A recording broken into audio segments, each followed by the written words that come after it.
guys, welcome back to another episode of Okay, I Said Too Much podcast. I'm excited to be back this week. I have a new mic stand. I'm just like, it's one of those things where like it's like a new toy. I love it. You'll see there's video clips for this episode, so if you're following me on social media like you should be, you will see it is one of the mic stands that like hook onto the table. It is so nice, and it came same day. One, shout out to Amazon. Two, also shout out to Amazon because it was only $50. But I think the sound is really nice. I've already listened to some of it back. My volume levels on my computer look good, so hopefully everything sounds the way it should be. I hated last week's audio, so I'm hoping for the best this week. But today we are doing one of my favorite episodes, which is good old Reddit stories. I just love being all up in everyone's business, and reading Reddit threads is the best way to do that. One of our trending topic today is a messy one as well, so you know what I'm gonna say. Grab a shot and stay a while. It can be today's Sunday, so grab a ginger shot and stay a while. So let's jump right into our weekly update. You guys ever have a really good week and you're like, is this a fluke? Like, everything worked out this week. Work worked out this week. I was able to see all my favorite people Friday. So we went out Friday. Work went well. Like I said last week, did I tell you guys this last week? I started a 21-day challenge of just things that I want to do better for myself. That all went well. Like, I read every night. I went to bed early every night. I have been posting continuously for the podcast. Like, this week is one of those weeks where I'm like, is this a fluke? I'm not going to think that way though, but that's how it felt. That's really how it felt. Like, I got this mic, like I said, for like $50. It came same day. Like, I'm like, just take it as like things are on the rise. So if you didn't know, this week we had a Aries full moon. We were in Virgo season. We're not in Virgo season anymore. We're in Libra season. So I don't know if all that just re-energized my spirit. Like, I know people are always like, that's a fluke. That's not really true. I believe in astrology. Okay, it is like I say this all the time, but when you really start to like piece it together, pay attention to it, it's real. It was an Aries full moon this week, and I feel 10 times better. I sat outside under the moon for like an hour. I feel so much better than I did before that. I felt so down. Like, I woke up every morning with like some pep in my step, and that could have been because I went to bed early all week. But I'm telling you, just once you pay attention to astrology, everything starts to make sense. Also, a fun, cool thing, I got my first ever tarot reading on Friday too as well. And when I tell you, it was spot on. This girl basically read my mind of what I've been going through the past couple weeks. She was like, I know things seem slow. It seems like things aren't going to happen for you. Like, you know, you might be feeling bored, like you're just waiting on something to happen. She was like, it's coming. She was like, yes, you are waiting, but it's coming. And that is literally how I have felt recently, where I'm just like, life is on pause. I'm just doing all this work, and like nothing is happening for me. But she was like, it's coming. Just know, she was like, basically like, just know that it's coming. Things may feel boring now, but it is happening for you. I would tell you what tarot cards I got, but my phone is hooked up because I'm doing video clips. So just know it like warmed my spirit. Like, I have the ladies' Instagram, so I'm gonna see maybe like going back, getting more in depth, because I just did a general one. She asks you when you sit down, like, is there like something in particular you want more guidance on? I should have said my love life. I really blocked my blessings on that one, but I didn't want her to be like, oh, you're gonna be single for like the rest of your life, so just hang it up. But I think now that her general life one was so spot on, I was like, I would love to go back and get like a more in-depth one. There was something else. There was like something random I was going to tell you guys. I have something random written down, but I think I'm going to save that and like kind of make a whole episode about it. But there was something that happened this week that I was like, I got to tell my girls about it, and guys and theys and thems, who's ever listening. I was like, I got to tell them about it, but now I don't remember. So let's just go ahead and get into the trending topic then, because this one is crazy. So let's get into the trending topic this week. If you are not a part of this side of TikTok, then you probably haven't seen this drama, but I am on, most of the creators I follow are Black. I also follow a lot of Black gay creators. So of course this is now on my page, but the Ray Shonda and the Chandra, oh my God. Can I get together today? The Ray Shonda and the LaShonda viral TikTok divorce. Y'all, this one is so absolutely wild. My biggest question is, where's the money? okay? But I'm gonna get into you so you know what I'm talking about. I know the names are like basically identical, so I'm trying to be as clear as possible. But they are a lesbian couple and content creators. LaShondra is supposed to be a pastor, but after what I've learned, I do not know if that is true. I'm going to make this very quick because we could talk about this literally all day, and I actually have quite a few Reddit stories later on in this episode. So basically what started everything was Ray Chandra. I think it's Ray Chandra, the way it's spelled. I need to, every time I come on here and I tell you guys a story, I don't ever know the names. I don't never know the pronunciation of the names. Why do I do that every single time I get on this podcast? I don't know. But basically her and her daughter were leaving and there was a sign on the door and her daughter was like, what's that? Ray was like, so basically she went on live like at super late at night and spilled all the tea. And Ray was like, we've gone through the eviction process before, me and my wife, so I knew exactly what it was. So basically she goes up to the leasing office and they're like, yeah, you're behind on rent. Like I think it ended up being like $2,700. Okay, there was like NSF fees and stuff like that. So she was like, okay, if I go get you this money, like, can I give you this money today? Because it's like Ray is a content creator. She's a very well-known content creator in this space. So it's like she makes money. Like she told a story about how her wife bought them a table, and she was like, oh, like the table's nice. Where'd you get it? And her wife was like, oh, I just bought it. Come to find out, it was from like Rent-A-Center, and Ray's like, I could have bought a table 10 times over, but she wanted to make monthly payments, and the table ended up getting like repoed because she wasn't making payments on the table. So basically she gets the leasing office of $2,700. The guy calls her and was like, I'm gonna be honest, I don't know if they'll take this money because there's so many NSF fees and like stuff like that. Like they might still move forward with the eviction process. Yes, in some states you can do that. I'm pretty sure in North Carolina where I live, you can do that. Like you can move forward with an eviction because NSF fees is like technically a lease violation. So you can still move forward with the eviction off of that alone. And so basically there was like a shit ton of NSF fees because Ray's wife was literally never paying the bill.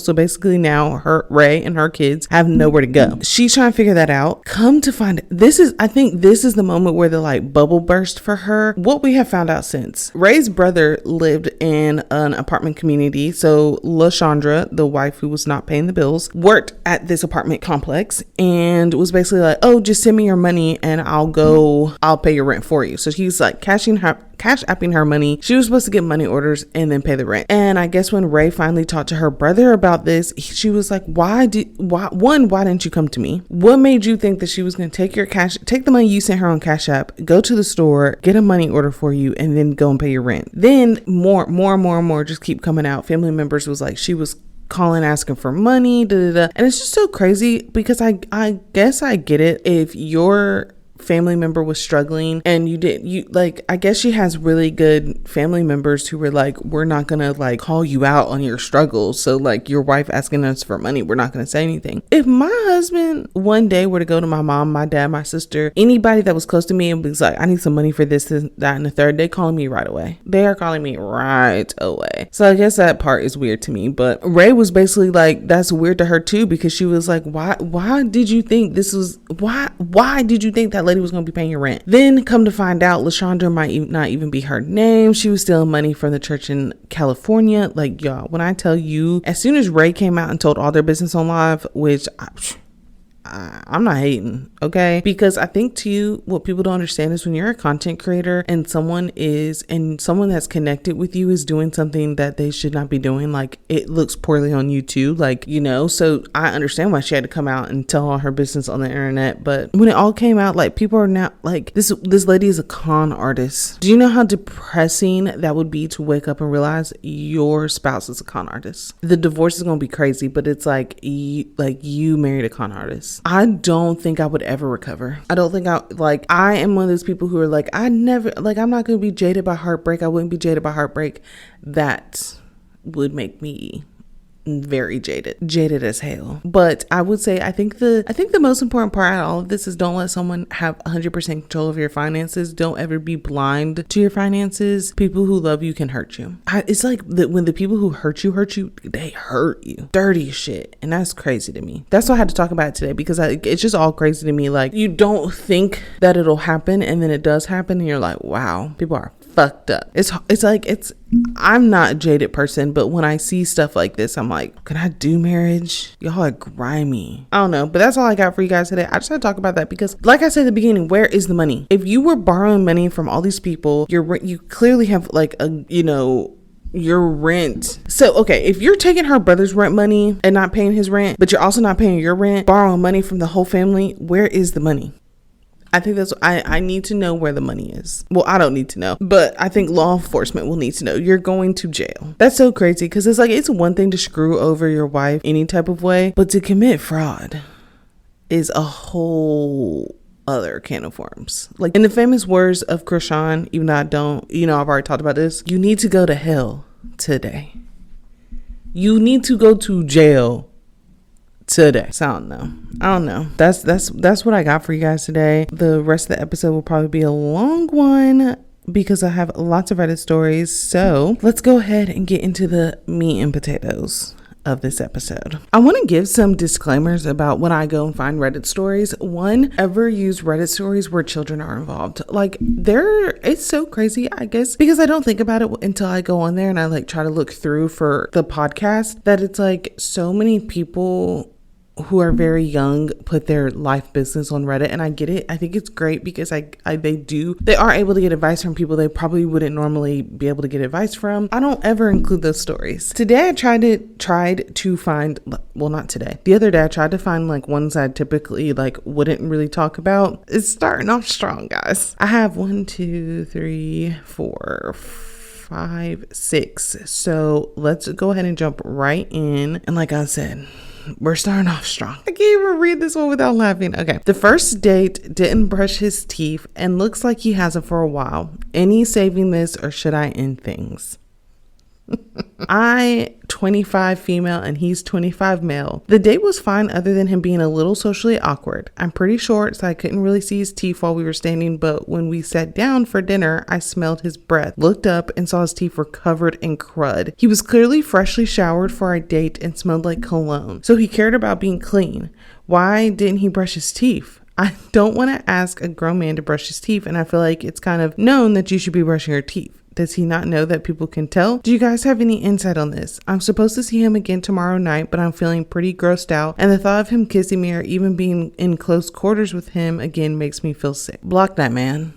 Block that man. Okay, and even I understand he looked freshly showered, all that. That man probably does shower. He probably does shower, but does he properly know how to wipe his ass? Because something about this is telling me he probably got dingleberries. I don't think you could be someone who properly brushes your teeth, who doesn't. Okay, hold on, backtrack. I don't think you could be someone who doesn't brush their teeth and you properly know how to wash your ass. 1 + 1 isn't equaling 2. If he don't brush his teeth, he don't wash his asshole. There's no way you can get. I don't want to hear it. If people are going to be like, no, you're wrong. If you don't brush your teeth, you don't properly wash your asshole. So run for the hills, baby. You're only 25. Why would you settle for a man who don't brush his teeth? Okay, this is so crazy. I probably shouldn't say this. I have a real life situation of this where someone that I've known in the past, we're not close by any means. This is not someone that I even talk to, okay, on a regular basis. This is just one of those people we just ended up being friends on Facebook. I've never removed this person, so now I know their life, their updated life. They date someone who questionable mouth hygiene. I don't know how they do it. I mean, she got a new house, new car, new everything, so that may be how, but she's also almost 30. So you're 25, run for the hills, don't do it, and never look back. Block that man and never look back. And if you really feel connected or drawn in some way to tell this man hey, it's not gonna work out for us and this is why, you could do that because you feel like being a good person, but block that man and never look back. Next one. I felt like that was harsh. Not sure where I stand with her. So I have been living with this girl for around a year now. We've gotten pretty close, and since I met her, I have wanted to be in a relationship with her. But she sort of keeps me on the fence, like she's not seeing anyone else, but we sleep in the same bed every night and have done stuff, but not everything. Every time I bring up that I like her, she deflects the conversation, but there are times when she says she likes me too. I want to move forward with her, but I don't know how to have a serious conversation with her. Is she just trying to keep me away from other girls by saying she likes me, but does not really mean it? I have no idea where I stand with her. I said, let's try something more together, but she said she doesn't want to rely on me any more than she already does already. What does she mean? Sorry, these are other people writing these, okay? Anyone who's been in a similar situation, please help or guide me as I want to move forward, but not sure how. I wish I knew their ages, because this story is just wild to me. Like it's like almost doesn't make sense to me. Y'all both are wrong. Y'all both need to get it. Like, okay, she's wrong, you're dumb. I don't know what else to say, okay? This is interesting to me because, okay, so I'm gonna go on a tangent. There's a How I Met Your Mother episode where they talk about someone like keeping you, what's the phrase they use? Keeping you on a leash. They keep you on a leash, and it's basically like the people who like don't want to be alone and all that. This girl just does not want to be alone. She likes being able to have all the beautiful parts of like living with someone, living with a significant other, living with someone, the gender you're attracted to, but does not see you as boyfriend material at all. And she probably clowns you to her friends. So I think, and it's also too like, to flip this back to and to have a real conversation. I get when you just know that people say I do understand that, but to be like, ever since I saw her, I want to be in a relationship with her. You now feel entitled to a relationship with her. She also needs to run for the hills, because that's not a healthy like emotion to have towards someone, to be like, I want to be in a relationship with this person so bad. I don't get why they don't want to be in a relationship with me. She clearly does not want to be in a relationship with you. She just likes the perks. So you both need to move out. You need to stop sleeping to get like in the same bed. This is just fucking weird. Why did I pick this one? This is weird. Let's go on to the next one. Would I be the asshole for asking my ex to pay me back now when his rent is due? We recently broke up. We were together for nearly 5 years, and now he lives on the other side of the country. If y'all can hear my stomach growling, I'm so sorry. I'm currently raising our daughter alone. He doesn't send money, and I've been helping him out for the past 6 months by providing for the deposit on his apartment. I also paid for all the expenses while he was looking for a job, which took nearly 2 months. Even after he got his job, I'd be sending him at least a couple hundred every month. I didn't ask him to pay me any of it back at the time because we were still together. We recently broke up a few weeks ago. It was his initiative because he didn't want to move back to the place where I'm from. Even though our entire relationship, he stressed that he would never make me move and loved where we were at. Anyways, I've recently lent him around $500 in total. I paid for his phone, like $60 worth of pizza, rides to work with friends, and honestly, I'm not sure what he did with the rest of it. On 2 occasions, he stayed up late with friends drinking and then asked me to send him some cash so he could get to work because he had spent what I had previously sent him already. He said he was going to pay me back every time he borrowed money when he got paid next. His payday is tomorrow, and now he's not sure if he can cover his rent and pay me back. If I told him he could wait, he wouldn't be able to pay me back again for another 3 weeks. I'm really pissed about it because he knows I'm going to use that money to help move into an apartment, and now I'd have to wait another month. He said he thought I'd be more lenient. Would it be wrong if I told him I already needed the money back now? I know that I'm at least a dumbass here.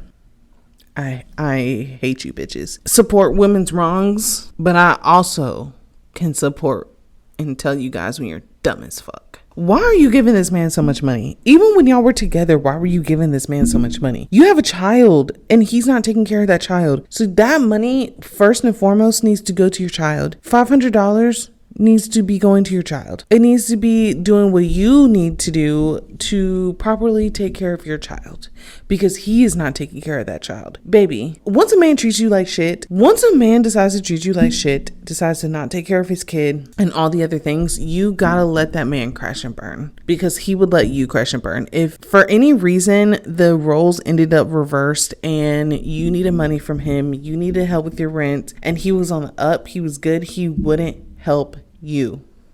He wouldn't help you. He would let you crash and burn.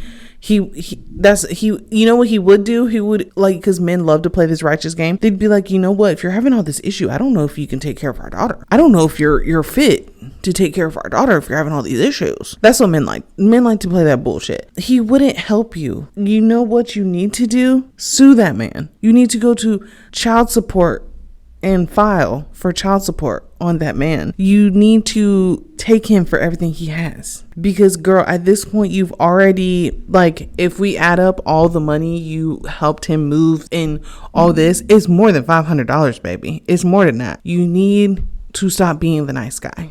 Because they will never be nice. As men, if they've never been that nice to you, they will not just change their ways and start being that nice to you. So you're never going to see that money again. Unfortunately, you might have to chop that $500 up to a loss and just do what you gotta do. But yeah, if he's never been nice to you and he's always done bullshit, he will always do bullshit. That's just who he is as a person now. So yeah.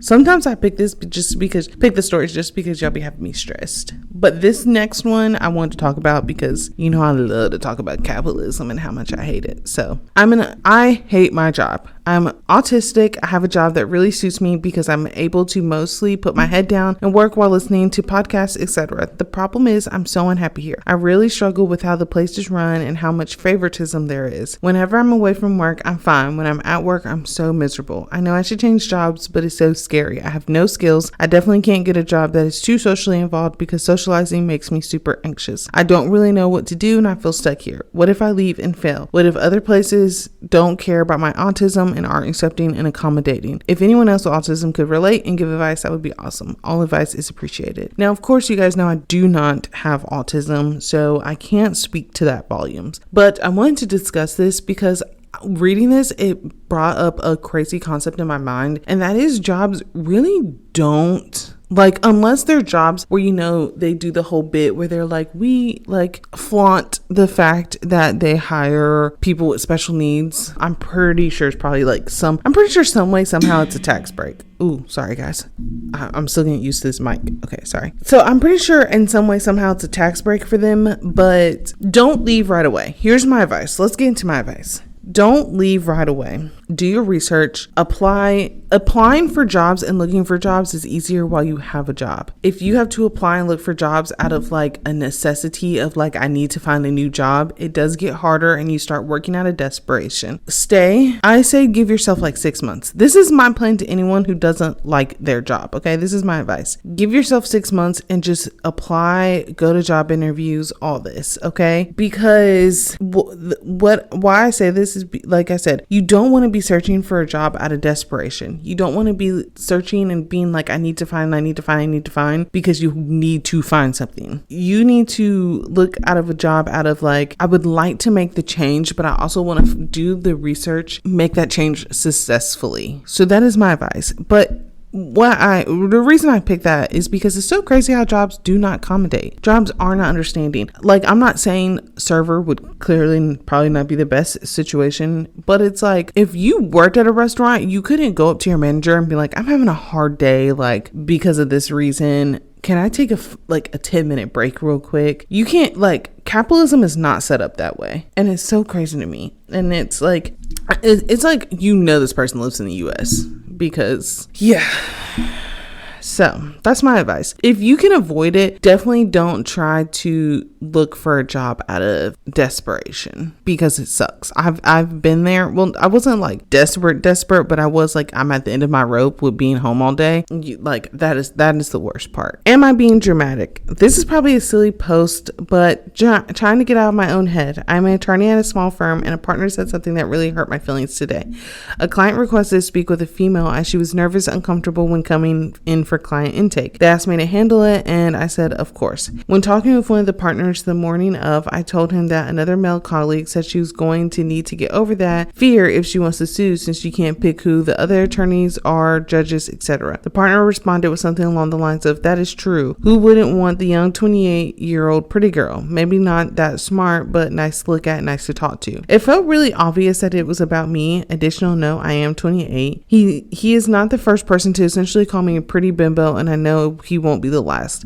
I never really thought it was true, being that I worked my way through law school and the bar exam, and up until today I thought I was really good at my job. I'm not even sure what the point of this post is, but I just feel really down in the dumps. I don't know how to snap myself out of it. I feel stupid for being this upset about it. We both kind of just laughed and went on with our morning. I have no plans to mention it to him or anyone really. I'm embarrassed and just want to forget about it, but I don't know how. If you read this far, thank you. We'll take any bits of advice on how to snap out of this funk. Ooh, I don't know why I picked this one, because I don't think most people are gonna like what I have to say. It sucks, and I think this is what everyone kind of talks about in this situation, but until we break whatever stigma there is behind the patriarchy, women working very successful jobs, until we get out of this isn't the only man who thinks this way. It will not be the last man that thinks this way. And we'll be dealing with this bullshit for the rest of our lives. It's just one of those things you gotta chop up to the game, baby. I hate to say it, but I feel like whenever we're faced with these situations, as being a Black woman who has worked in a very white space, boys club type of situation, there will always be a man there to make you feel dumb. There will always be a man there to make you feel like you don't know how to do your job. Always, always, always, always, always. And as much as it sucks, it's until we knock down the patriarchy, like, that is just what's going to happen. And I think, like, I'm not saying like your haters are your motivators, but girl, that's what it is. Go in, win this case, do what you gotta do, and keep it pushing. Unfortunately, there will just always be men who will not respect you until you are on some magical level that they have reached in their head, and that is not something that you should let personally affect you. You know, one, clearly you're pretty, cool, you're up, and you're also good at your job because you are at this law firm and you are making a way through your career. So there will just, if a man is going to do anything, he's going to be a fucking hater. Okay. More than anything, a man will be your number one hater. I think that means you're doing something good. If a man's hating on you, I think that means you're doing something good. So fuck him. Keep it pushing. So that is it for my Reddit stories. That is all the ones I have. I'm already at 43 minutes, y'all. This episode is a long one. So yeah, let's jump into our song of the week. I'm not doing a song of the week. I am doing a song of the week, but I'm actually I'm going to wrap in also an album review. I was so worried about this episode being short, and it's not. I still have a whole album review. Well, I don't really have an album review. I just want to tell you guys, Drake dropped For All the Dogs Friday. Today's Sunday, so I've listened to it a couple of times. The album isn't trash, but it's not giving what someone told me it was gonna give. It's just it sounds like 2023 Drake trying to rap like 2016 Drake, but he's not 2016 Drake anymore.